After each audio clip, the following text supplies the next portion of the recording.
Hi friends, ಎಲ್ಲರೂ ಹೇಗಿದ್ದೀರಾ? ಎಲ್ಲರೂ ಚೆನ್ನಾಗಿದ್ದೀರಾ ಅಂತ ಅಂದ್ಕೊಂಡಿದ್ದೀನಿ. ಇವತ್ತು ನೋಡಿ ರಾಗಿ ರೊಟ್ಟಿ ಮಕ್ಕಳಿಗೆ ಬಾಕ್ಸಿಗೆ ಮಾಡ್ಕೋಬೋದು, ಮಧ್ಯಾಹ್ನ ಲಂಚ್ಗೆ, ಸಂಜೆ ಸ್ನ್ಯಾಕ್ಸ್ಗೆ ಯಾವಾಗಾದರೂ ಮಾಡ್ಕೋಬೋದು. ತುಂಬ ಹೆಲ್ದಿಯಾಗಿರೋ ರೆಸಿಪಿ ಹೇಗೆ ಮಾಡೋದು ಅಂತ ಕ್ವಿಕ್ಕಾಗಿ ತೋರಿಸ್ತೀನಿ. ಪೂರ್ತಿ ವಿಡಿಯೋನ ನೋಡಿ, ದಯವಿಟ್ಟು ಸ್ಕಿಪ್ ಮಾಡ್ಕೊಂಡು ನೋಡಬೇಡಿ. ಬನ್ನಿ ಹೇಗೆ ಮಾಡೋದು ಅಂತ ತೋರಿಸ್ತೀನಿ. ನೋಡಿ, ನಾನು ರಾಗಿ ರೊಟ್ಟಿ ಮಾಡೋಕ್ಕೆ ಅಂತ ರಾಗಿ ಹಸಿಟ್ಟು 4-5 ರೊಟ್ಟಿ ಆಗುತ್ತೆ. ಆಮೇಲೆ ಇದು ಸಣ್ಣಗೆ ನಾನು ಸ್ಲೈಸರಲ್ಲಿ ಇದು ಹಾಕ್ಕೊಂಡಿದ್ದೀನಿ, ಈರುಳ್ಳಿ, ಕೊತ್ತಂಬರಿ ಮತ್ತು ಕ್ಯಾರೆಟ್ನ ತುರಿದಿಟ್ಕೊಂಡಿದ್ದೀನಿ.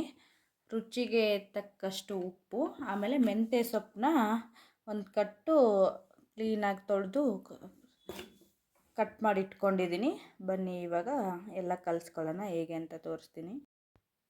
ಇವಾಗ ನೋಡಿ, ಇದು ರಾಗಿ ಹಸಿಟ್ಟಿದೆ ಅಲ್ವಾ, ಇದಕ್ಕೆ ನಾವು ಕಟ್ ಮಾಡಿಟ್ಟಿರೋ ಮೆಂತ್ಯ ಸೊಪ್ಪು, ಸಬ್ಬಸಿಗೆನೂ ಹಾಕ್ಕೋಬೋದು, ಅದು ತುಂಬ ಚೆನ್ನಾಗಿರುತ್ತೆ ಸಬ್ಬಸಿಗೆ ಸೊಪ್ಪು. ನಾನು ಮೆಂತ್ಯ ಸೊಪ್ಪು ಇತ್ತಂತ ಅದೇ ಹಾಕ್ಕೊಂಡಿದ್ದೀನಿ. ಇದೆಲ್ಲ ತಿಂದರೆ ವೆಯ್ಟ್ ಲಾಸ್ಗೂ ತುಂಬ ಒಳ್ಳೆಯದಲ್ವ, ಹಾಗಾಗಿ ಇದು ನೋಡಿ ಕ್ಯಾರೆಟು, ಈರುಳ್ಳಿ, ಕೊತ್ತಂಬರಿ ಇದೆಲ್ಲ ಹಾಕ್ಕೊಂಡಿದ್ದೀನಿ. ಮೆಣಸಿನ್ಕಾಯಿ ಎಲ್ಲ ಏನೂ ಹಾಕ್ಕೊಂಡಿಲ್ಲ. ಏನಕ್ಕೆ ಅಂದರೆ ನಾನು ಸಪ್ರೇಟು ಬದನೆಕಾಯಿ ಗೊಜ್ಜು ಮಾಡೋಣ, ಇದಕ್ಕೆ ತುಂಬ ಚೆನ್ನಾಗಿರುತ್ತೆ ಅದು ಅಂತ ಮೆಣಸಿನ್ಕಾಯಿ ಏನೂ ಹಾಕ್ಕೊಂಡಿಲ್ಲ. ಬೇಡ ಅನ್ನೋರು ಮೆಣಸಿನ್ಕಾಯಿ ಕಟ್ ಮಾಡಿ ಹಾಕ್ಕೋಬೋದು. ರುಚಿಗೆ ತಕ್ಕಷ್ಟು ಉಪ್ಪು.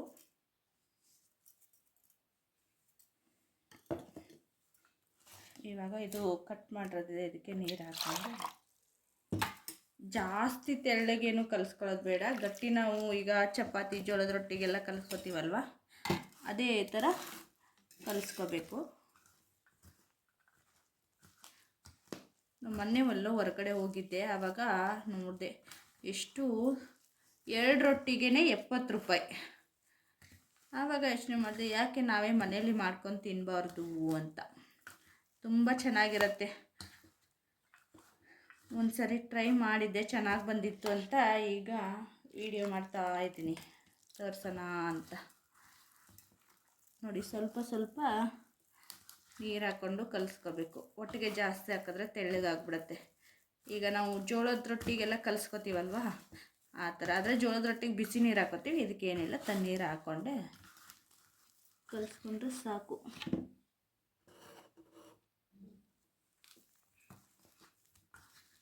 ಚೆನ್ನಾಗಿ ಕಲಿಸ್ಕೊಂಡು, ಜಾಸ್ತಿ ಏನು ಇಡೋದು ಬೇಡ, ಅದೇ ತಕ್ಷಣಕ್ಕೆ ಹಾಕೋಬೋದು ನಾವು ರೊಟ್ಟಿನ.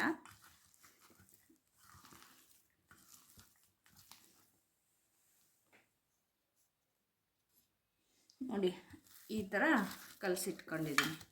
ಈಗ ಇದನ್ನ ಈ ಥರ ಉಳ್ಳೆ ಮಾಡಿಕೊಂಡು ತಟ್ಟಬೇಕು. ಅದು ಹೇಗೆ ಅಂತ ತೋರಿಸ್ತೀನಿ ನೋಡಿ. ಇದು ಈ ಥರ ಪೇಪರ್ಗೆ ಹಾಕ್ಕೊಂಡು ತಟ್ಟೋದು. ಎಷ್ಟು ತೆಳು ಬೇಕಲ್ಲ ಅಷ್ಟು ತೆಳುವಾಗಿ ತಟ್ಕೋಬೇಕು.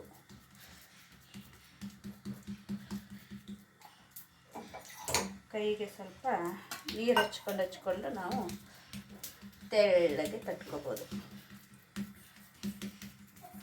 ಈ ಥರ ಪೇಪರ್ ಇಲ್ಲ ಅನ್ನೋರು ಬಾಳೆ ಎಲೆಲ್ಲಾದರೂ ತಟ್ಕೋಬೋದು. ಇಲ್ಲಾಂದರೆ ವೈಟ್ ಕಲರ್ ತೆಳ್ಳಗೆ ಬಟ್ಟೆ ಬರುತ್ತಲ್ಲ, ಅದರಲ್ಲಾದರೂ ತಟ್ಕೋಬೋದು. ಎಷ್ಟು ಬೇಕಾದಷ್ಟು ತೆಳ್ಳಗೆ ತಟ್ಕೋಬೋದು ನಾವು.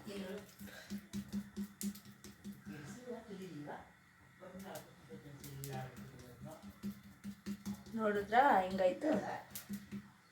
ಈಗ ಇದನ್ನು ನಾನು ಹಂಚು ಕಾಯಕ್ಕಿಟ್ಟಿದ್ದೀನಿ, ಅಲ್ಲಿ ಸುಡಕ್ಕೆ ಹಾಕಬೇಕು. ಬನ್ನಿ ತೋರಿಸ್ತೀನಿ. ಇಲ್ಲಿ ನಾನು ಹಂಚನ್ನ ಬಿಸಿ ಮಾಡಿದ್ದೀನಿ, ಹಂಚು ಬಿಸಿಯಾಗಿದೆ. ಈ ಪೇಪರಲ್ಲಿ ಏನು ಹಾಕ್ಕೊಂಡಿರ್ತೀವಿ ಅಲ್ವಾ, ಅದನ್ನು ಎತ್ತಿ ಮೇಲೆ ಹಾಕೊಂಡ್ರೆ ಆಯಿತು.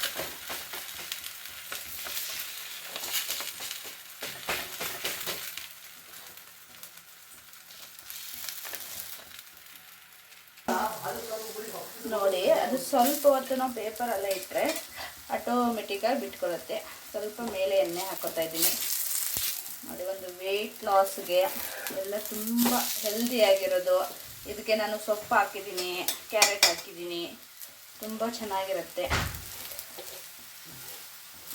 ಈಗ ಚೆನ್ನಾಗಿ 2 ಸೈಡ್ ಸ್ವಲ್ಪ ಸುಟ್ಕೊಂಡ್ರೆ ತೆಳ್ಳಗಿರುತ್ತೆ, ಬೇಗ ಸುಟ್ಕೊಳ್ಳುತ್ತೆ. ನೋಡಿ ಹೇಗೆ ಕಾಣಿಸ್ತಾ ಇದೆ. ನಮ್ಮ ರಾಗಿ ರೊಟ್ಟಿ. ಹೇಗನ್ನಿಸ್ತು ನೋಡಿ. ಇದು ಈಗ ರೆಡಿ ಆಗಿದೆ ನಮ್ಮದು. ಸುಟ್ಟಿದೆ ಎಲ್ಲ 2 ಸೈಡು. ಹೇಗನ್ನಿಸ್ತು? ಇಷ್ಟ ಆದರೆ ಲೈಕ್ ಮಾಡಿ, ಶೇರ್ ಮಾಡಿ, ಹಾಗೆ ಪೂರ್ತಿ ವಿಡಿಯೋ ನೋಡಿದ್ದಕ್ಕೆ ಥ್ಯಾಂಕ್ ಯು ಸೋ ಮಚ್. ನೋಡಿ ನಾನೀಗ ಸರ್ವ್ ಮಾಡ್ತಾ ಇದ್ದೀನಿ.